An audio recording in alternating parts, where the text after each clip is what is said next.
Bismillahirrahmanirrahim. Assalamualaikum warahmatullahi wabarakatuh. Baik, perkenalkan nama saya Adenia Azizah dengan NIM C1M0241011. Baik, di sini saya akan mengerjakan tugas dari mata kuliah Bioteknologi Pertanian yang berjudul Cloning Gen.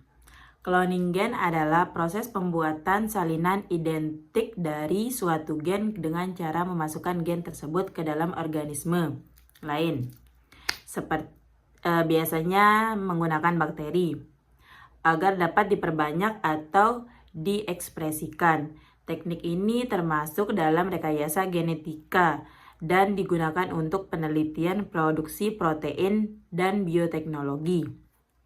Tujuan cloning gen adalah memperbanyak gen tertentu dalam berjumlah besar atau untuk penelitian, menghasilkan protein rekombinan misalnya insulin, hormon pertumbuhan, atau enzim industri, memodifikasi organisme atau GMO untuk meningkatkan sifat tertentu, mendiagnosis dan mempelajari penyakit genetik.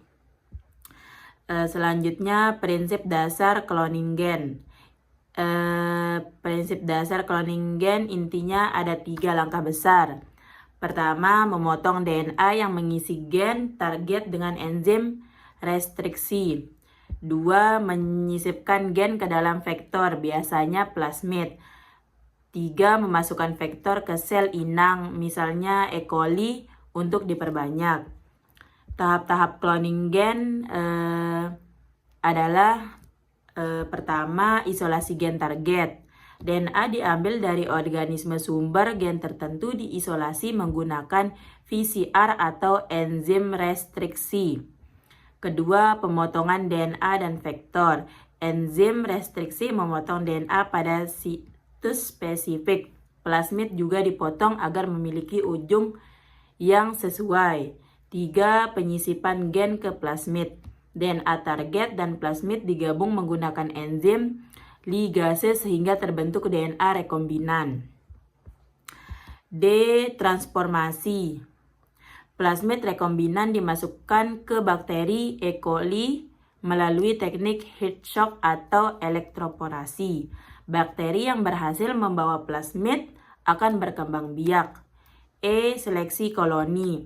Bakteri ditimbulkan pada media selektif misalnya mengandung antibiotik. Hanya bakteri yang membawa plasmid rekombinan yang akan hidup. Koloni inilah yang kemudian diperbanyak. F, ekspresi gen dan isolasi produk.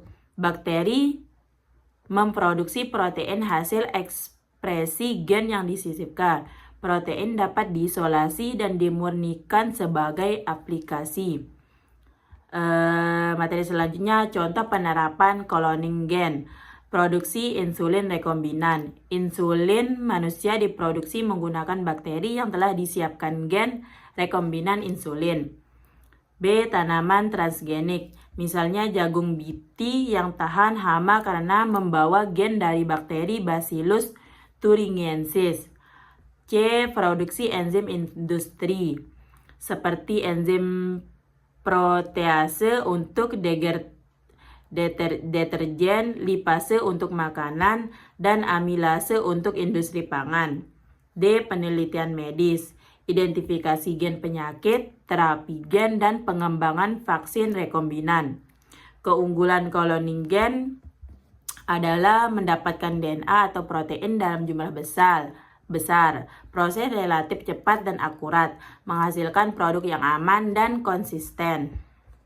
Dapat dimanfaatkan dalam pertanian, kesehatan, dan industri.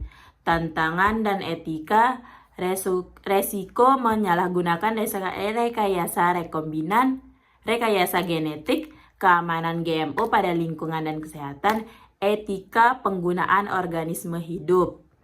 Baik, dari materi-materi sebelumnya dapat disimpulkan bahwa cloning gen adalah teknologi penting dalam bioteknologi modern yang memungkinkan penggandaan dan ekspresi gen tertentu secara terkontrol. Teknik ini memiliki manfaat besar melalui produksi obat hingga peningkatan kualitas tanaman.